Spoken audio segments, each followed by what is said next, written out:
such an amazing project.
The limits with testing this God theory, whether or not we're gods, or if there is a God.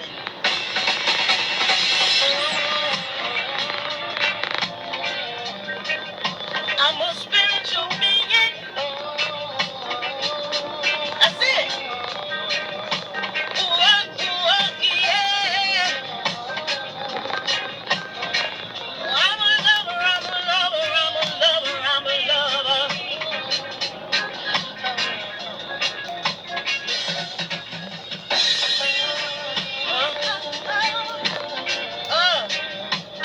I swear to God, Belial Oliver, Belial Music, whatever you want to call him. He is a blessing. He is a blessing that we do not celebrate enough.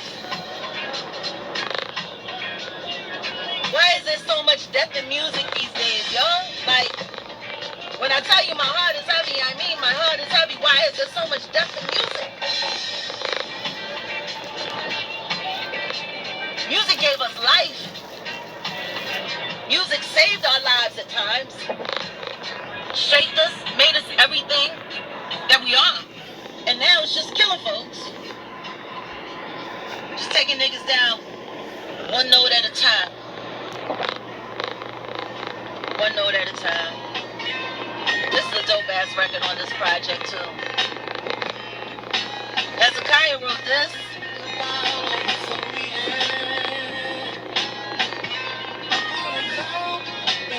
So much great music, Philadelphia. It wasn't easy for me to move. It wasn't. It was one of the hardest decisions I've ever made in my life. This fool is just straight running lights. It's foggy, nigga. You can still see. Dallas be wildin'. It wasn't easy for me to leave. Philadelphia has been my heartbeat. Still is. I guess that's why I'm so heartbroken. Because my city ain't my city no more. I'm sitting there talking with a friend from New York earlier today, and he say to me, yo, Jag, Philly got a spirit over it. It's like a spirit of death. Philly is out of control. I don't even want to be there. This is one of the toughest men I know. It was not easy for me to leave. But when I packed up my family and I moved to Dallas, 2016, I knew hell was coming. And I didn't want to be there to see it.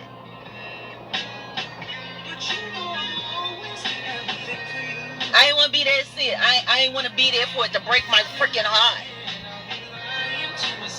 All that music, all that energy, all that life, all that love, all of the memories. That we are one of the greatest music cities in the history of the nation. Some of the best things that ever happened in music entertainment started right in Philadelphia. And now, it's let me go kill you so I can make a rap song about it. Like, y'all know, man.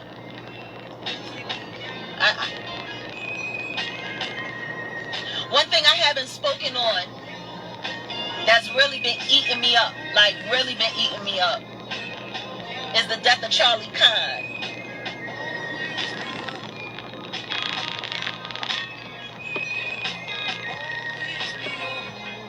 I ain't even know what to do. I haven't even had the ability to think to reach out to his family and just show love. I mean, for crying out loud.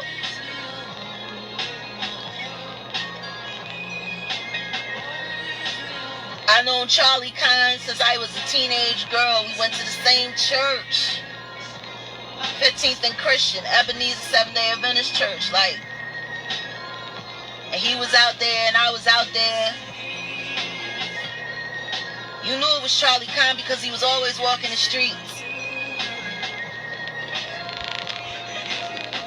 Please somebody tell me how a 51-year-old black man who never tried to bring no trouble to nobody's doorstep gets shot in the back of his head coming out of a Chris and Neef show in Overbrook, and it turned out to be somebody that he knew.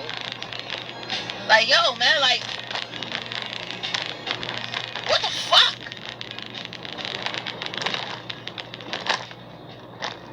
People in our age bracket shouldn't be worried about these things. People in our age bracket shouldn't be worried about getting shot. Like, we're supposed to be too old for that. We survived that. You know what I mean? We lived through the 90s and the early 2000s. Like, that's... What more did we need to do other than that? That nigga's getting shot at 51 in the back of the head. Good people. For what? It's ridiculous to me. But when I left Philadelphia, I knew hell was coming. I didn't want to be there for it. I promise you, if we had stayed in Philly and my son had died in Philadelphia instead of Dallas, I'd have burned that whole city down. I promise you.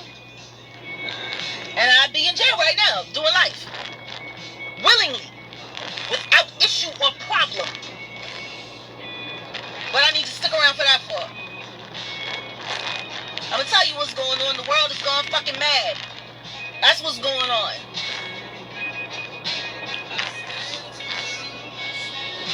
Like, who the fuck would ever want to kill Charlie Kahn? For what? That man's father, about to become grandfather, if not already grandfather, married, minding his business, go to a Chris and Neef show, and then the next thing you know, he getting shot in the back of his head in Overbrook. Yeah, it's spiritual warfare. And when I got people from New York, from gully, from gutter, from gangster calling me up, asking me how fucking bad my city is, a nigga that done seen trouble in the streets, and he asking me, Jag, what's going on? Philly got the spirit of death hanging over it, and you know what? He's absolutely right. I'm careful on this road. I'm careful on this road because I'm covered. Keep the prayers up, though.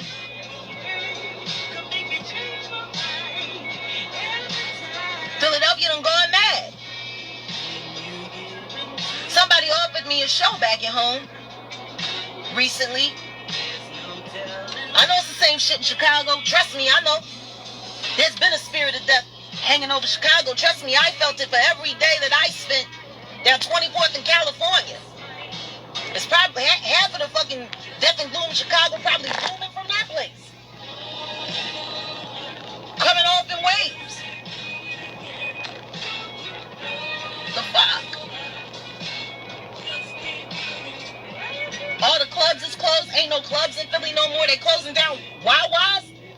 Why the hell would you have to close down a fucking Wawa? Like, is that wild? It's really that wild. I told everybody 10 years ago, the real estate developers in the city planning commission had a plan for the city. It has become too expensive to live in New York. Can't nobody afford to live in Manhattan like that for real, unless you're making at least $250,000.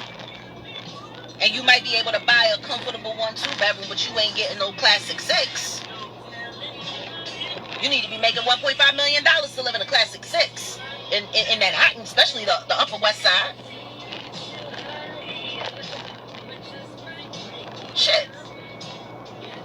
See, this is how it works. This is real estate 101.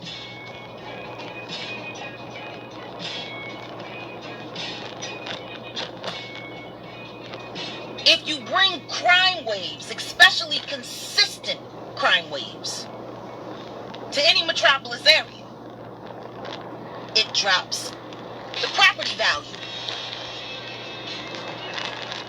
It drops the property value. If crime stays up, the value keeps going down. There are people in certain areas of the city who've probably lost about $60,000 to $80,000 worth of equity on their home just because of the crimes in their neighborhood. Now what happens if you strap the cash? Your equity is getting eaten up by the bullshit in the streets, and you're forced to sell. And guess what? You're forced to sell for cheap. So all these billionaire companies like Tower Realty, which by the way is a Trump Realty family company, who own the Piazza and all of that down there, they came down there and fucked that all up. Regentrification. See, they just keep letting the crime waves happen. And see, then the New Yorkers get to come down, the big real estate developers get to come down quietly from New York and buy up whole fucking neighborhoods for cheap. And then they get to regentrify it, and then they get to bring all their people down from New York because it's only a 90-minute ride to Manhattan on the Acela Express. That ain't nothing. There's people that spend more time than that in traffic trying to get home.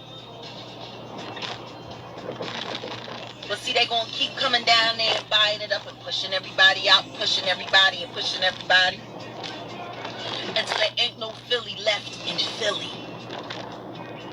Only good thing happening this year in Philadelphia right now is sports. That's it. Everything else is bad. Everything else is bad. Let's keep it a bean. Philly is fucked. And all niggas want to do is post about it. I left when I left for a reason. And it's not just Philadelphia. This shit is happening in cities, especially heavily urban populated areas. It's happening everywhere. It's happening everywhere. I know there ain't no Philly left in Philly. Ain't no clubs. 8th and Arch, no nightclubs. Niggas pouring out from the damn projects, Washington Avenue, shooting up South Street. That didn't happen. That never happened.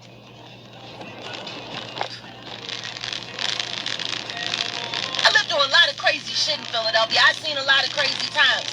Like the last Greek party that they had before they shut down the Greek party, because on that one night, there were over 1,000 rapes reported. And I was still living on South Street. I didn't even go outside, and when I did wake up, I walked outside, there was pools of vomit, blood, drawers, panties. That shit was terrible. Niggas stuck on Washington Avenue, trapped in their cars because the traffic jam was so bad that they couldn't move, and bitches letting niggas pull trains on them at 11th and Washington in the middle of the street. And that was in the 90s. Like, I done seen some shit in Philadelphia. And guess what? How the fuck is it worse now?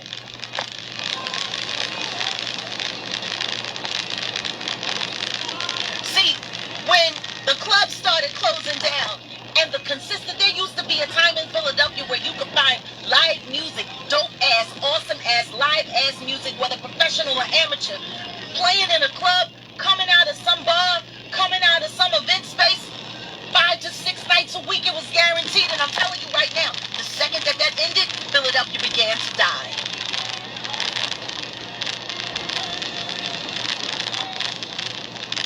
Music is the heart of Philadelphia. You remove the heart, how is the body supposed to survive? And meanwhile, all these so-called artists from Philadelphia that love Philly so much, why haven't niggas come together and done some kind of community concert to promote peace? Or are you busy just clutching your pocketbooks and your pearls and praying you don't get busted in your head like they bust Charlie Khan?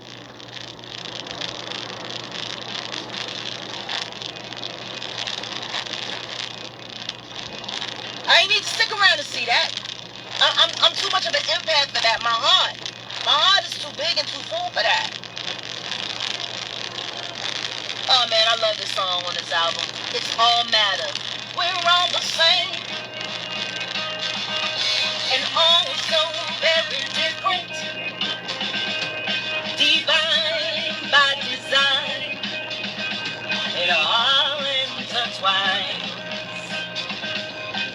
Ain't nothing new,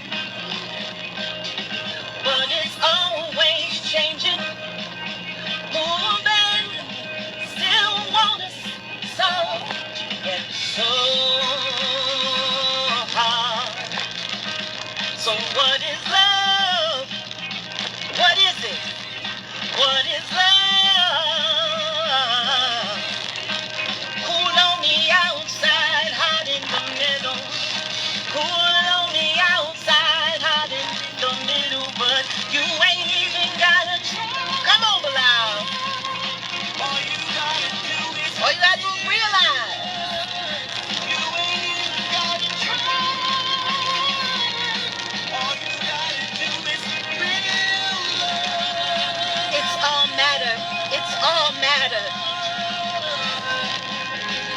That's such a brilliant song. One great big small thing, like pollen in the spring breeze. Speck of dust in this vast universe. Just like the raindrops in the sea of consciousness. It's all matter, matter. It's all matter. So what is love? What is it? What is love? What is love? Cool on the outside, hot in the middle. Cool on the outside, hot in the middle, but you ain't even gotta try. Oh, I wanna scream this shit. All you gotta do is realize. You ain't even gotta try. Bro.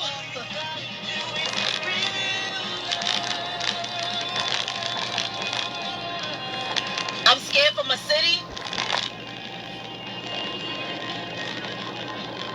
I don't know why, but my heart was just heavy tonight, just thinking about everything. I had a meeting with some of my young business partners because right now, at this point in time in my life, I don't see how making plans for the future can be done with people my age.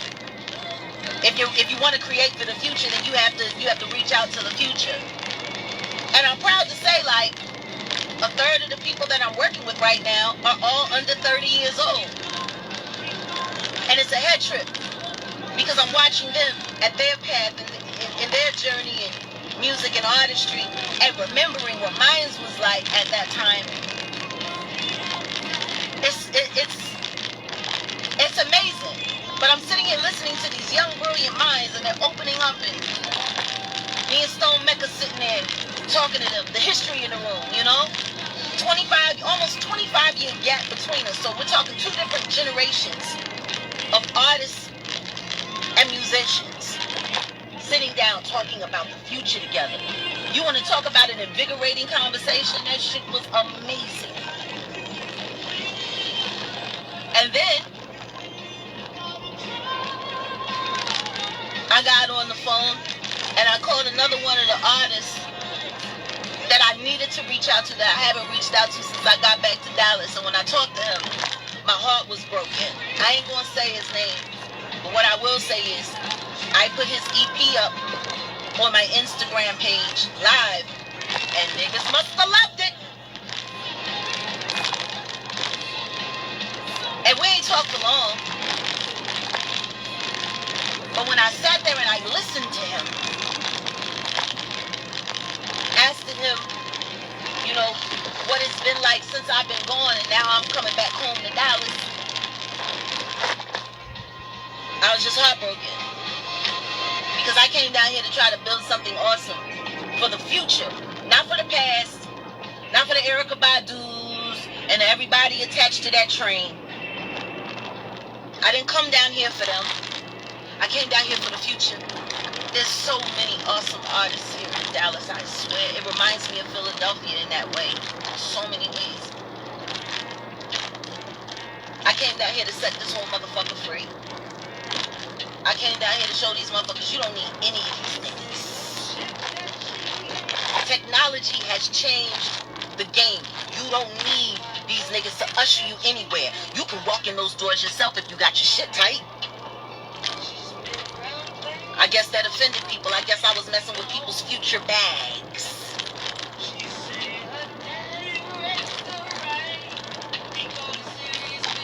And when I left here, I was heartbroken.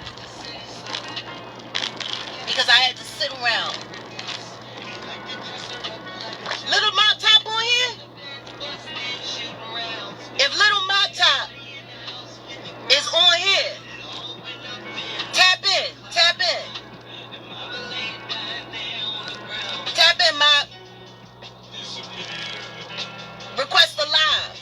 I want to bring you in live.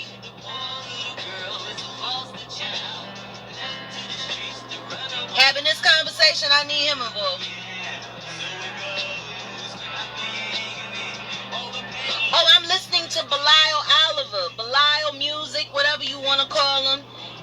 One of his most underrated albums.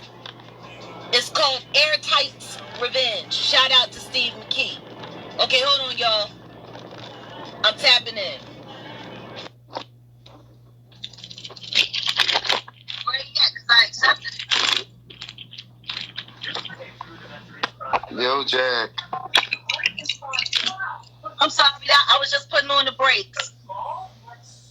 I'm driving. How you been? Where I been? I did my 40 days and my 40 nights in the wilderness, yo. You was in the what? The where? Wilderness. In the wilderness? Yeah, that's a metaphor. Oh, that's the metaphor. Okay. I thought you was like really camping. Well, no, I did that too. Oh, shit. I spent a lot of time in the desert. In the desert? Huh? In the desert? Oh, yeah. Out Phoenix, Arizona. Out New Mexico. Spent a lot of time in the desert. Connecting? Shedding. Positive experience? It was cathartic. That's for sure. It opened up a bunch of things that I wasn't dealing with.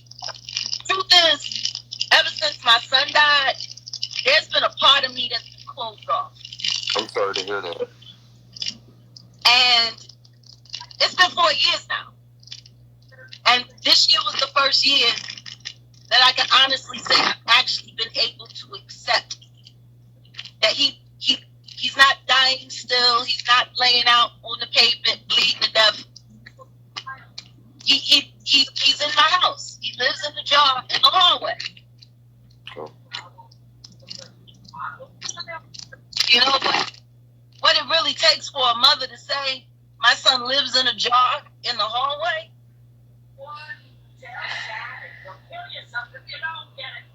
You know?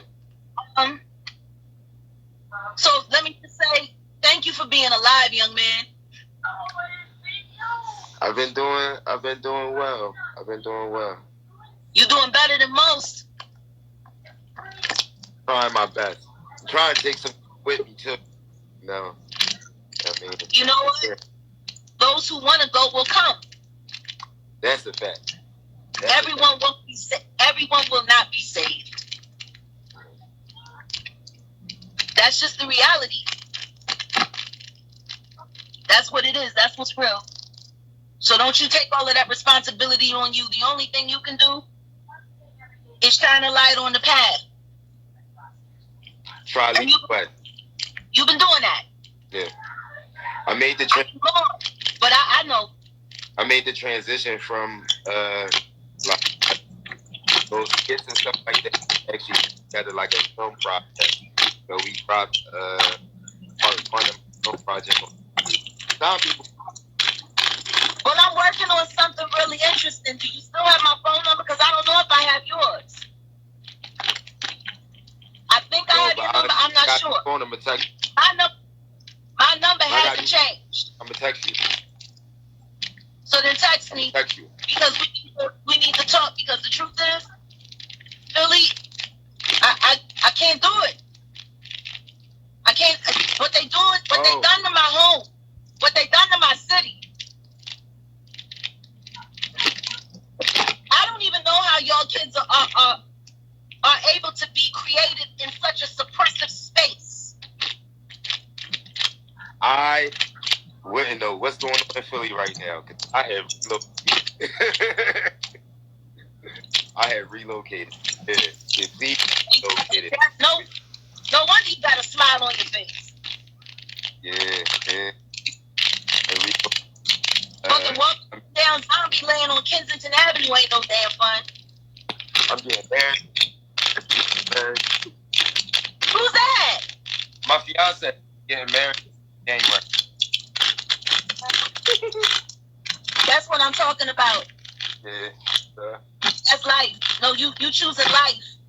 Yeah. Yeah, I don't even. Last time you been to Philly?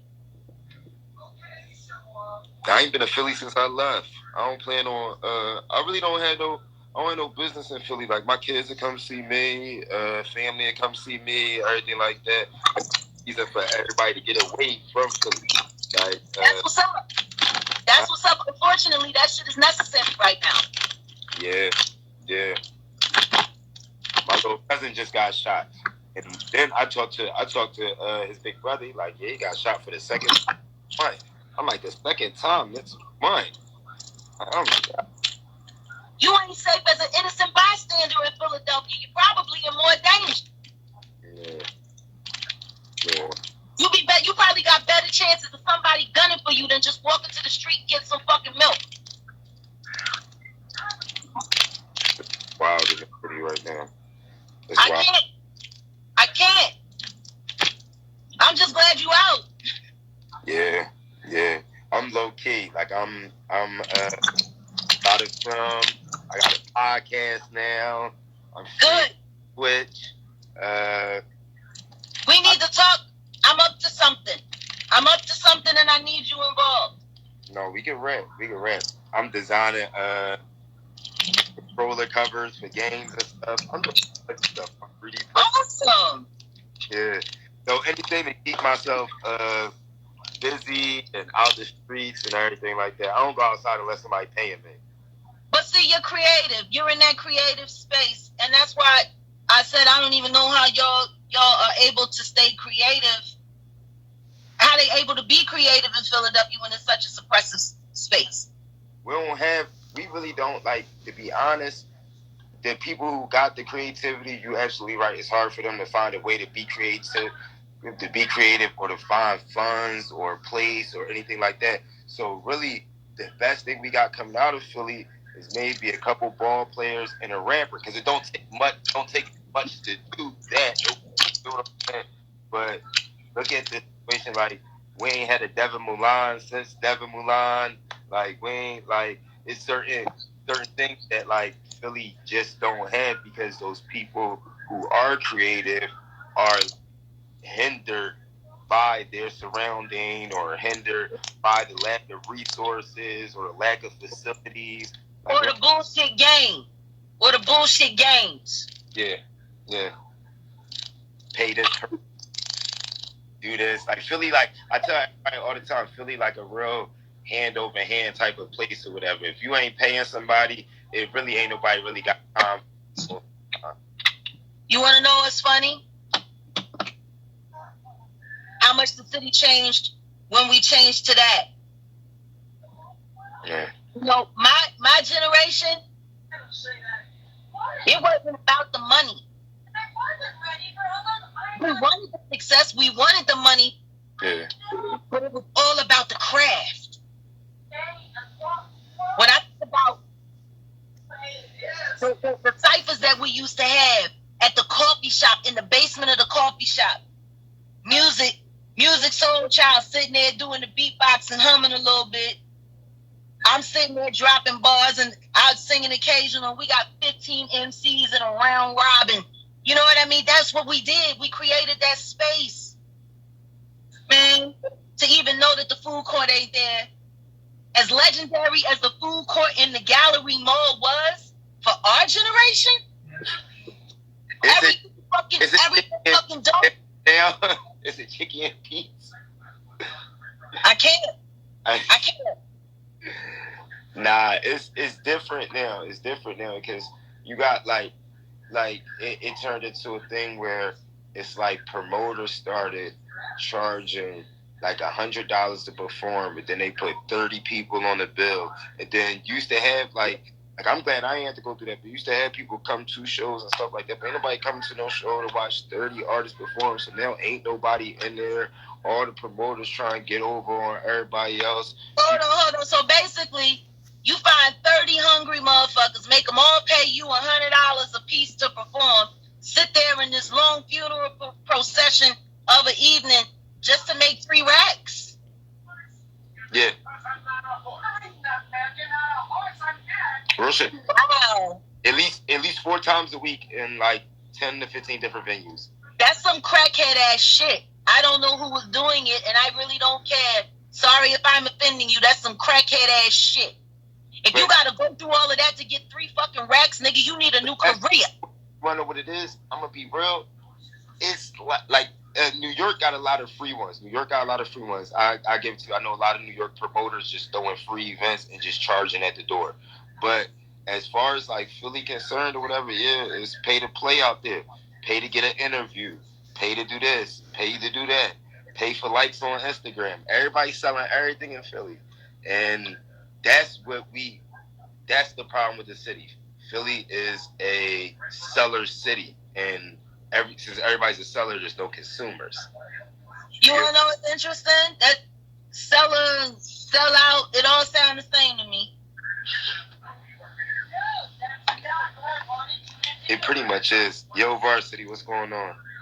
Yeah, Var, no, I'm telling the truth. I had broke away from that, man. So I stopped doing music. With film, I feel like I could create a legacy that'll last so much longer than And you can also score your own films with your music, which I did. So it's like it gives me a way to be creative beyond what I was already able to do. I get to tell more. You gotta text me.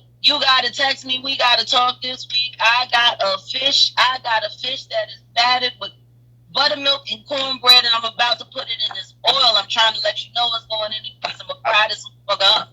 I like fish. I'll eat. I'll eat. No, we definitely gonna rap. No, but I rarely see you live.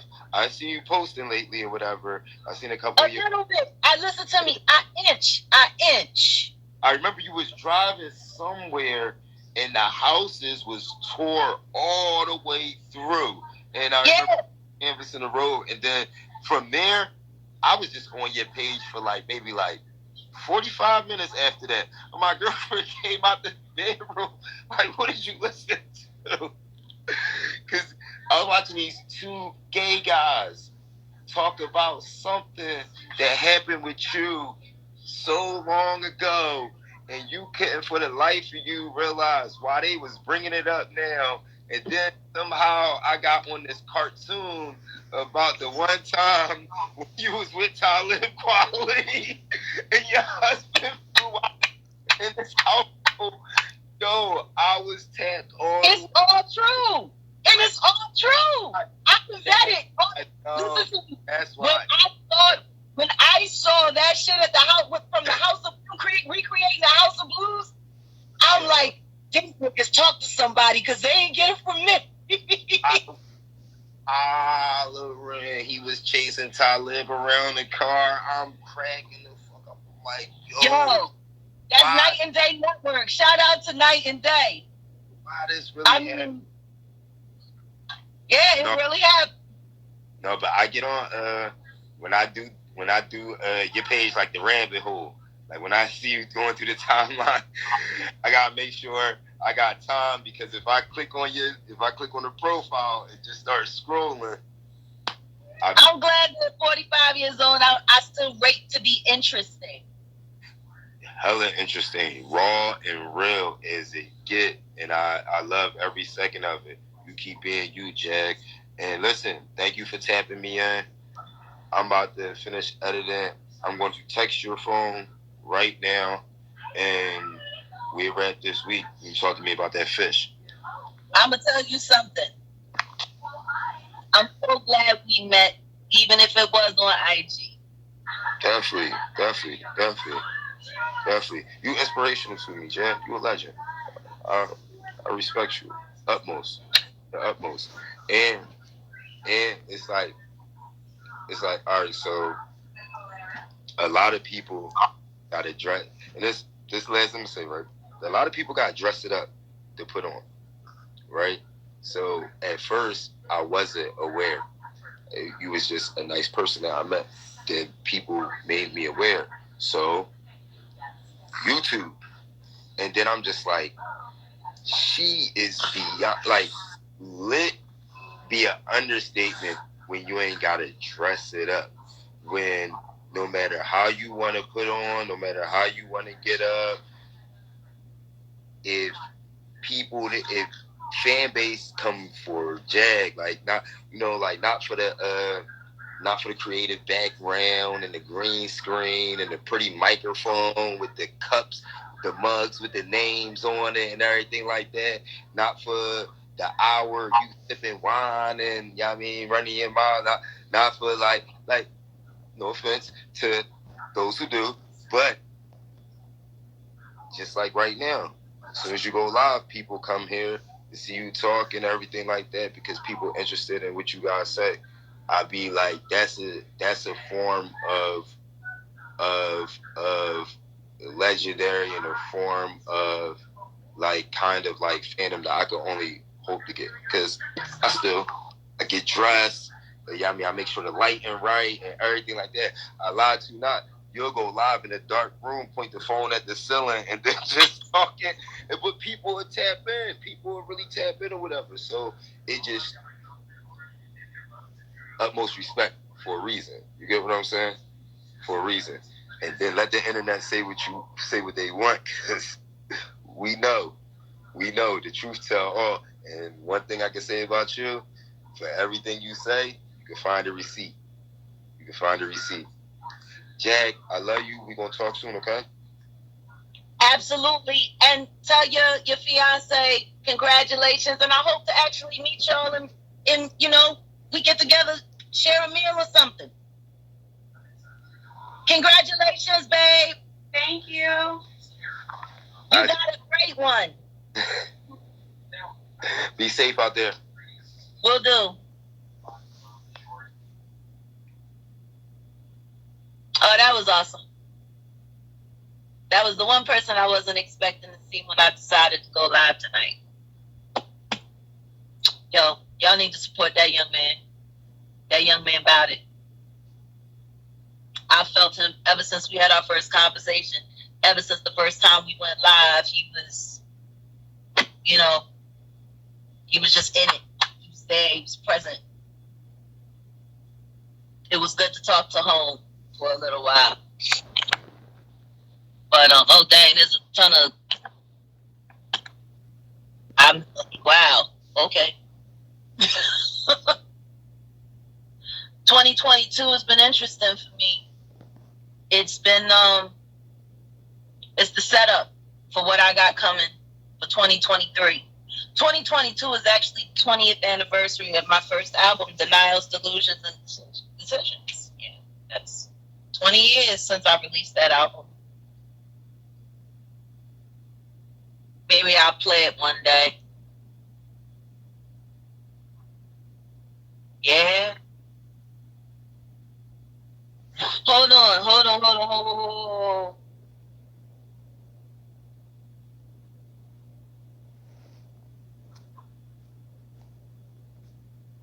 My cousin Sonny Teresa Rippey,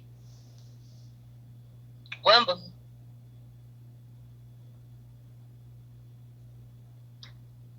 And I haven't talked to Nornie. I'm hoping that RIP don't have anything to do with Norn, because I haven't talked to Norn, and I've been talking to Nornie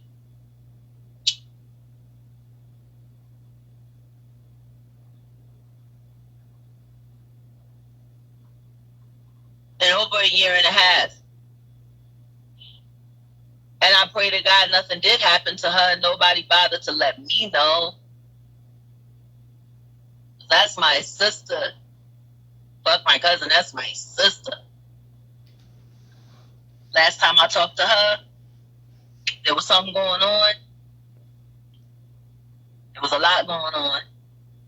And she changed her phone number, and it's so crazy. See, Sonny was the one that always made sure we stayed in touch. She was the family tree. She was the family information book. She was the phone book. She was everything. If somebody changed their phone number, Sonny always made sure. Sonny been gone 12 years. Well, no, 10 years this year. 2012. It's been 10 years since Sonny gone. I gotta call Monica, her best friend. Yeah, it's been a whole lot of shit in the world that's just been triggering me. Been triggering the fuck out of me.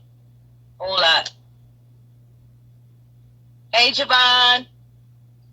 I know I need to talk to you too. Oh, Sonny was solid as a motherfucking rock. Man.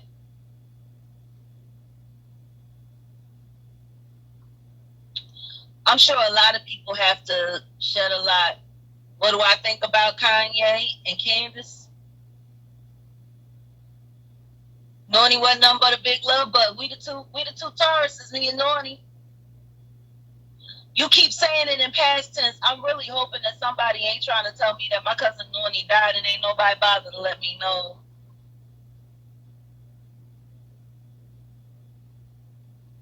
Love me some Tokyo Tony. Yeah, man.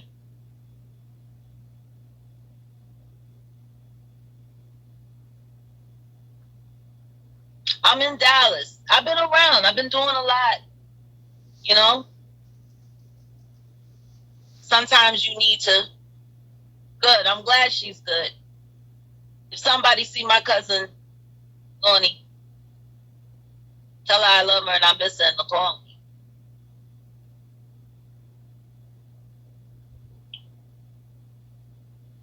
You know, I had to take some time. Oh, no, I know about Leola Brown. And she ain't lying. I'm going to say this because I haven't said anything about it on my page. Takeoff was a setup, period. Who did it? Ain't nobody going to ever find out enough.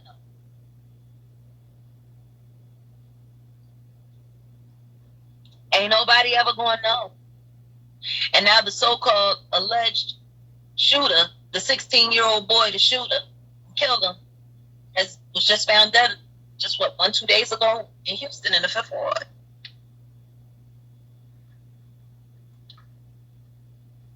All I can say is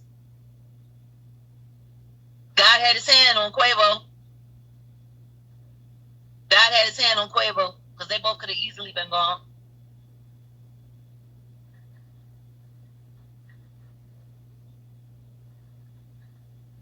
You know, people take this whole fame thing for granted. Everybody thinks it's so great. Everybody thinks it's so awesome. Everybody thinks it's so amazing. Oh, yeah, and I got the cars and I got the this. You need to understand something. The second that you are no longer financially viable to these motherfuckers, they will find a way to move your ass around. There's absolutely no way. Any member of the Migos were invited to Houston to go to a party of the most powerful music family in the city and get touched. No way. No way. They said it was a dice game, but the footage that I saw that popped up on TMZ, wasn't nobody playing no dice. Takeoff wasn't sitting down and accidentally got hit. No, he was running. He was taking off, and then somebody started busting shots, and he got hit in his head, which was very, very, very triggering for me. Oh, bless your heart. That's a hell of a compliment. Sometimes I feel like I'm the Harriet Tubman of hip-hop and just, you know, the community, period. I keep telling these people, they moving niggas around. Y'all sure y'all want it? All y'all aspiring artists who want to be like all of these other people, you know, oh, getting the money and I got the Lambo with the suicide doors.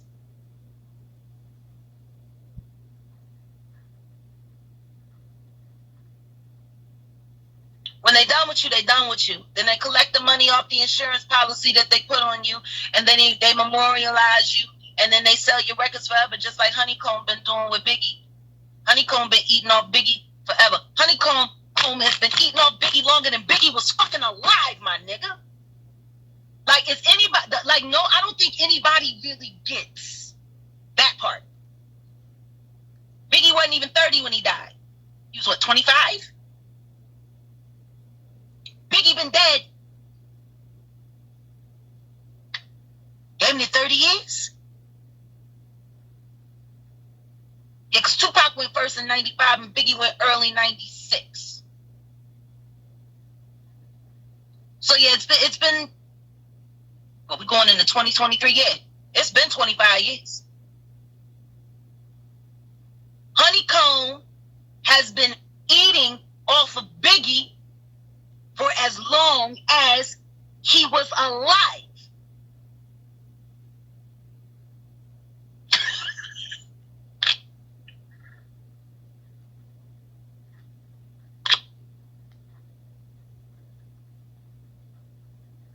Like, how the fuck do you get that lucky? You put a rapper on, he blows up, becomes larger than life. All you gotta do is facilitate him for 6 years. Next thing you know, he's dead, and you got a bag for the next 25 years? Wow. That nigga been making money for every year that man lived. Do I think Little Kim's a clone? I don't think she's a clone, but I think she has definitely been heavily affected by this game. I mean, the truth is, there's a lot of people that don't look the same right now. There's a lot of people that don't look, you know, like they all there. But as long as you dress them up and you put them in clothes, you know, I mean, ain't nobody ever going to talk about it. Just like ain't nobody talking about the simple fact that the godfather of music, Mr. Clarence Avon himself, who made it possible for all of these niggas to be businessmen in the music industry. His wife was shot in the back and left for dead and died. His 70-something-year-old wife was shot in the back at their house. You got to understand something. The Avon family ain't your typical black family. I mean, their daughter worked for the Obama administration. Clarence Avon talked about it in the documentary that they did, The Godfather. Talking about him.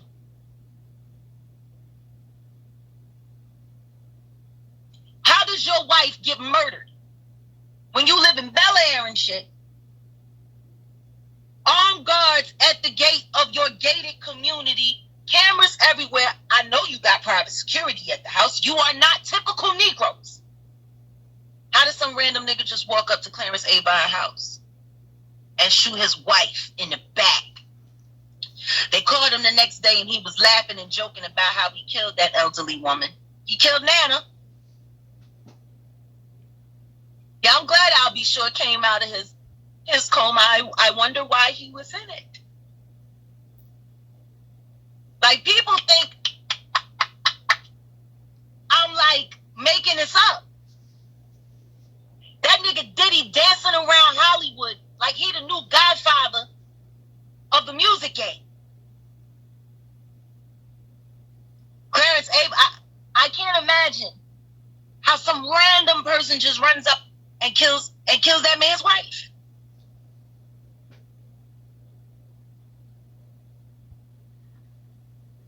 See, when you pay into that game, you get a bill and it come due. It come due. Clarence Abon did a lot of moving around in his day and age. He came up under the Jewish mafia. People don't think there's a Jewish mafia, but there is.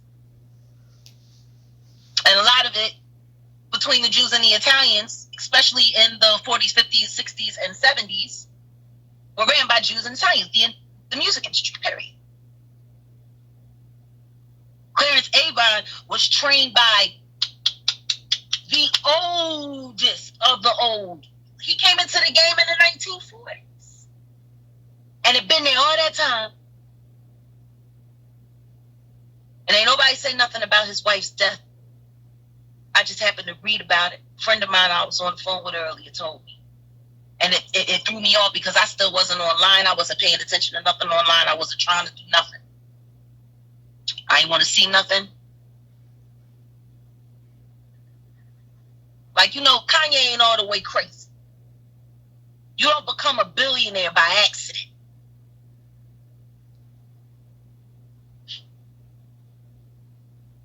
People got right.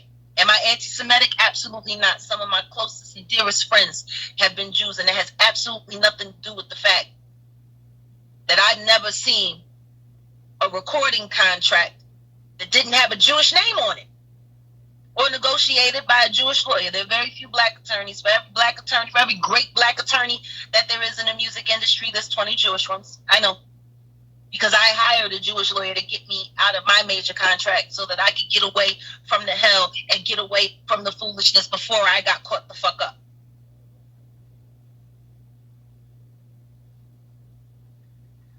People want to know why I didn't continue on climbing up to the upper echelon and clawing my way like everybody else did. Because I knew what was going to be there. And I ain't trying to be a witness to half of the shit that they doing anyhow. These motherfuckers are sick. I told myself back in 2007 I was going to carve my own way. Whatever it is that I need to achieve or that I want to achieve, I'll get there. I'll take the scenic route. I don't need the shortcut. Because sometimes the shortcut just gets you cut short. As takeoff. Ain't that funny how that play on words work? The shortcut just gets you cut short.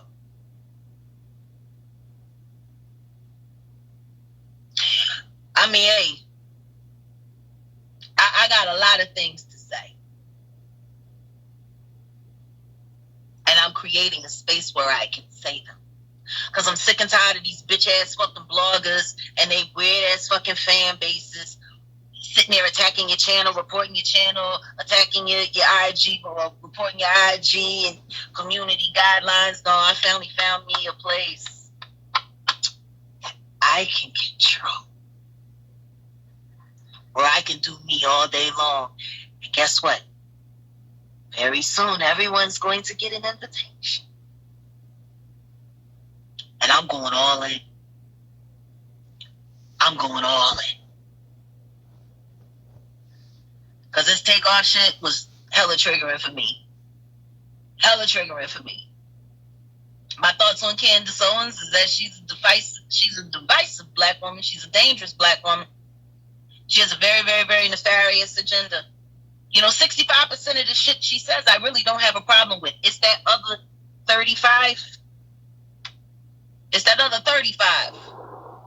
Like when that bitch started talking about the most dangerous place for a fetus was in a black mother's womb, and you black and you saying that shit, bitch, go die. Bitch, go die. Not every black woman is killing her baby. I know plenty of black women in the hood with a bunch of kids that they really wish they didn't have, but they gave birth to their babies. Please, don't do that. Don't do that. 50% of all black women are not aborting their children. And I can tell you that. And I had an abortion. How about that? I made my choices. Should I actually had somebody try to flame me out about it? Looking for sympathy on Twitter. It was not the right move. It was not the right time. I was not in the right space to do it. I have scoliosis. Anytime I give birth to a child, and I don't do C-sections, anytime I give birth to a child, I am putting myself at risk for being paralyzed. That means every child that I had, it's got to count for me. And, yeah. After the first marriage that I had, as disastrous as that shit turned out, no. And I made my choice, and guess what? I got that right. Or at least I had that right. Maybe in some states I got that right. Like, we got a lot of shit going on. Fucking election day is coming up. Niggas need to be voting, but who the fuck knows what's going to happen if they do vote? Who's going to know what's going to be disqualified? So the fucking world is on some bullshit. Whole world is on some bullshit. But no, 50% of black women aren't murdering their children. And any black woman that can say that can suck a whole black woman's ass. Not mine, I'm not interested. She ain't my type.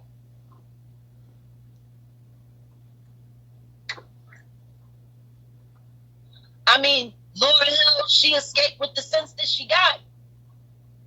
Because they ran her for a loop. They ran her for a whole loop.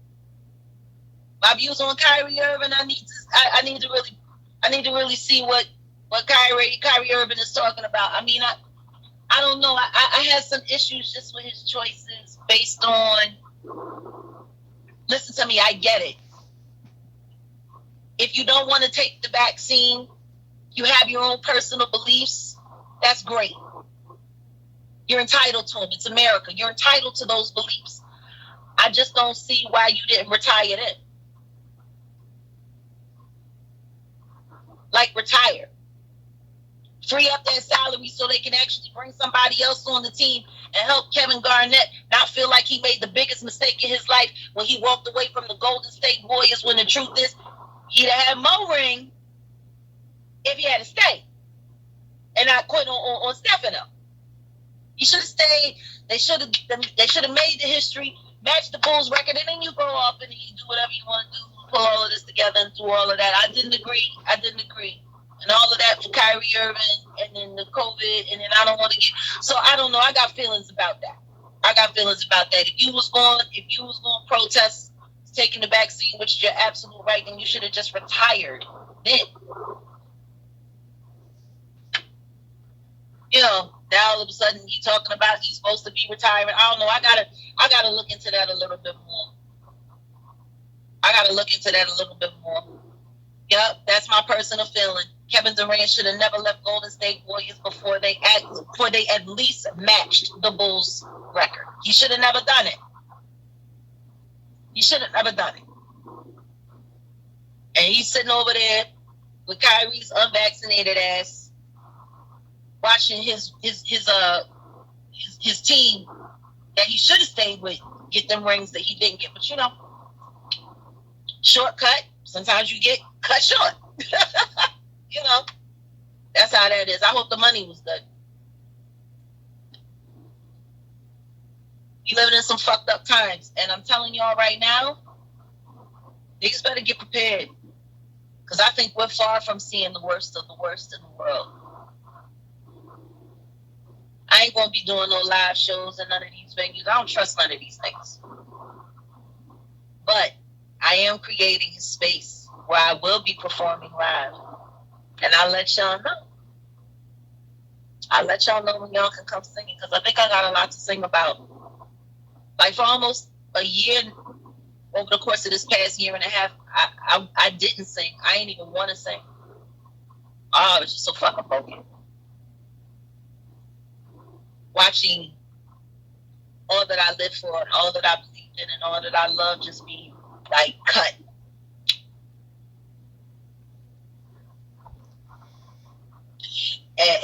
And shaped and turned into some. Somebody asked me if I will collab with Jay. I'm assuming you mean Mr. Sean Carter, Mr. Carter. I truly doubt it. I truly doubt I'll ever do anything with him ever again. I do not believe that the brand or the vibe in which I live, where music is concerned, I do not believe that's aligned. Like, I will not work with anybody that I'm not aligned with. If I do not have spiritual or intellectual or social alignment with you, there's no need for me to work with you. I've worked with every fucking body.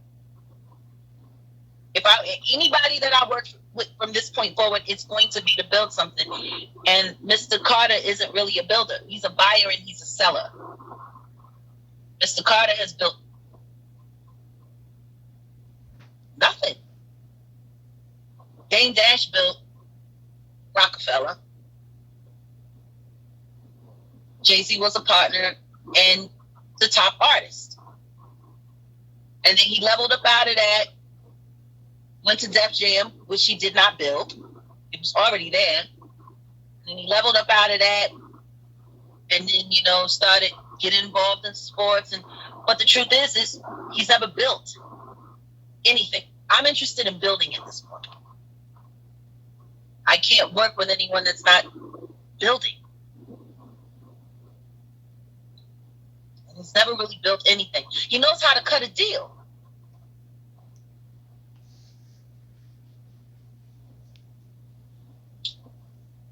He's a very shrewd and very dedicated businessman. He knows when to buy and he knows when to sell.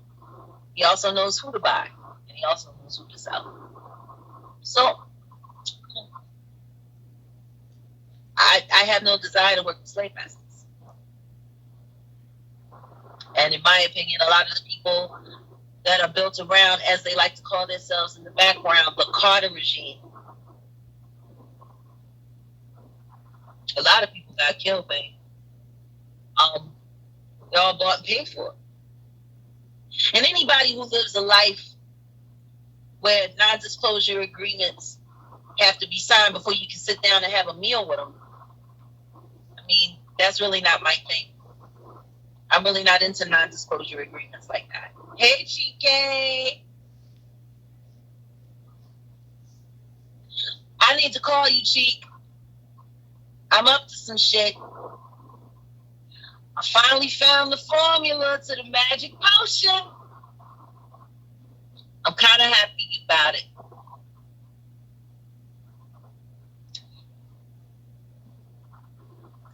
We got to find a way to get out all of this idol worship and all of this hero worship. And we got to start learning how to double down on ourselves. We have to start learning how to double down on what's important. Every artist, especially every credible and great artist, deserves to be respected, deserves to be held up. But when it gets to the point of worship, that's when we start going wrong.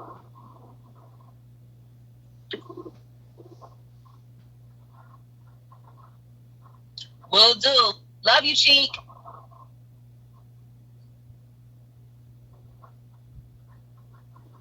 I'm looking to create a space where artists are equals.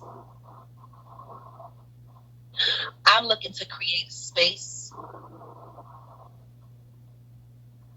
where art is respected. I'm looking to create a space where there isn't competition, just contribution or collaboration. Soul music is missing. But guess what? I don't think it's soul music that's missing. I just think the soul in music is missing. There used to be soul in our music, even in rock music. It was soul there. The fucking shit we're listening to is empty as fuck these days. It's empty. No Luthers, no Shakas, no here. No Roger, no Rerun, no Rent. Yep. That's what's wrong with Philly. Music is the heart and soul of Philadelphia, and music is not present in Philadelphia. It's not well. I mean, I wouldn't be surprised if Drake's latest music was a little on the satanic side. I wouldn't be surprised. I haven't listened. It's been like 2 projects since I've listened to Drake. I haven't listened to Drake in a while. Drake is on some other shit. You know, during the whole Astro World thing, he was just like 2 days after Astro World, he flew out to Atlanta and was at the strip club down around Astro World. He was in the strip club down there. And you supposed to be sitting up here making all of these, you know, oh, it's such a tragedy, it's so terrible. Let me go get a lap dance and throw it on you bitches. Oh, bless you. My Place is a great song. You know, it's a lot of these niggas out here, like I said, they bought paid for it. I don't listen to Beyonce's music anymore either. I haven't listened to her music for quite some time. You know, and the truth is what is Beyonce anymore? I mean, she's an archetype. That's all she is. It's like she's not even an artist anymore. When's the last time anybody seen her do an interview with anybody where she was actually in the interview and they just weren't writing about her or getting quotes from other people? Why can't the woman do an interview and talk anymore? Find that a little suspicious. And every time you see her, she look dead in the eye or squared off somewhere. Like, that shit don't look normal. It don't look normal. I don't know if they all clones, but it definitely looks like those pupils is fixed and dilated. You know, I know some rich men, when they get sick and tired of their wives, they just call the doctor and get them on them prescriptions. And then, you know, they become manageable like Stepford wives. It's like a remote control without having to trade batteries. They've done that to a lot of women. They've been doing that to women for years. Wealthy, powerful men have been doing that. You don't want to hear her bitch and complain. You sick and tired of hearing her. Yeah, MK Ultra, that shit's all out there. It's all out there. Put your bitch on some drugs and make sure she's good in drugs. Give her a martini and kiss her on the forehead every now and then. And have the driver take her shopping.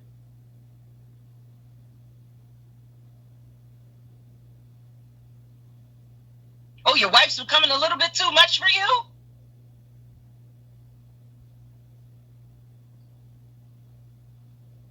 Here, take a pill. I'm so glad they had surrogates. God knows what would have went into them babies. I hope she wasn't doped up with them twins. I'll tell you that. But, yeah, like I said, it was a foggy night. Got on the road. Couldn't find no peace at home. So I came to my writing place in the city. Right around the corner. I got to run in this store. Give me some water. Some lemonade or something.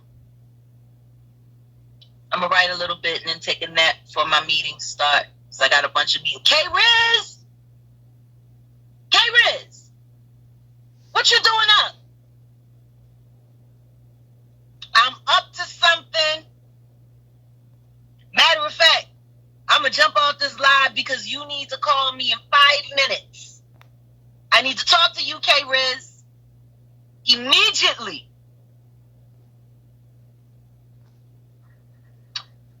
The Wendy Williams shit is a mess. And what's worse is I don't think it's all her.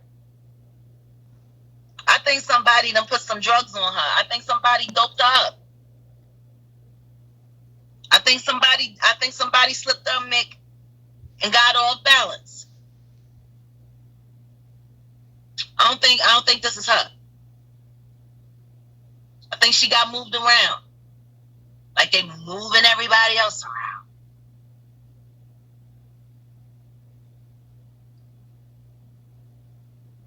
The Wendy Williams we seeing right now, that ain't Wendy. She's too vain to have done that to herself. Period. She's way too vain. Is it karma? Did she do a lot of fuck ass shit that pissed a lot of people off and hurt a lot of people's feelings? Absolutely, it was her job. We don't criticize the white motherfuckers that do the shit that she do.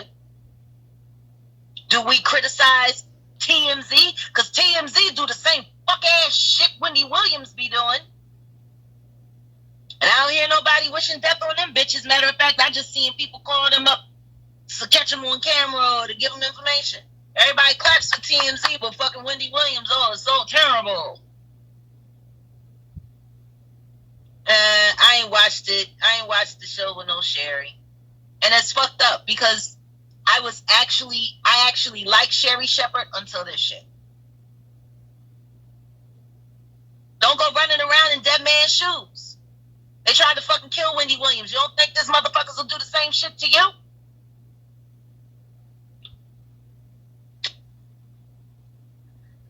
Yeah. Me and Sherry was cool until she jumped in Wendy's grave. TMZ is full of shit and everybody fucking knows it. But like I said, don't nobody say shit about TMZ. You talk all that shit about Wendy and she doing it, and all she was doing was the same shit they was doing.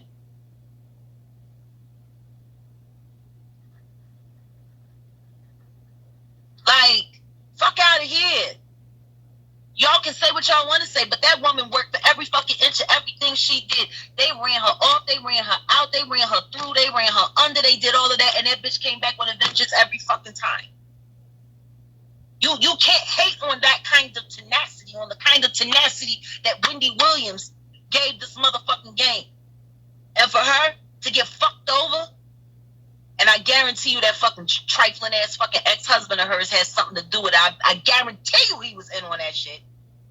I guarantee you. Kevin Hunter was always a fucking thirsty, hungry fucking bitch. I'm telling you. I think they did. I think they mixed her. I think they fucked up.